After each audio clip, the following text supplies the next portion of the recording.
बऱ्याच वेळेला बाही कटिंग करताना प्रॉब्लेम होतो की याची घडी किती घ्यावी किंवा हा जो पार्ट आहे मुंड्याचा ती घडी किती घ्यावी म्हणजे परफेक्ट बाही बसणार आहे। तर आता बघा हे 40 साईजचं 4 टक्सचं ब्लाऊज शिवते मी आणि त्याच्यासाठी ही स्लीव्ज काढलेली आहे। स्लीव्ज आहे 6 6.5ची।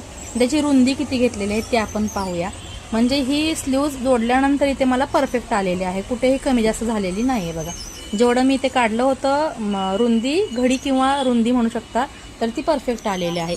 आता ही स्लीव्ज काढताना पुढची जी घडी असते म्हणजे ही जी घडी असते ती कितपत घ्यावी हे लक्षात येत नाही। अशा वेळेला काय करायचं आहे, आपला छातीचा भाग जो आहे म्हणजे 40ची छाती असेल तर 40च्या छातीचा चौथा भाग आपल्याला 10 इंच घ्यायचा आहे आणि त्याच्यामध्ये 1/2 इंच किंवा अर्धा इंच वाढवायचा आहे।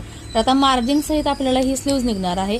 याची घडी किती घेतली आहे बघा, 40 साईजच्या ब्लाऊजसाठी घडी बाहीची किती घेतली बघा, इथे बघा जवळजवळ 11.25 इंच ते 11 इंच घडी घेतलेली आहे। म्हणजे आपल्याला ही घडी प्रॉपर आली की हा पार्ट आहे स्लीवचा तो अजिबात कमी पडत नाही।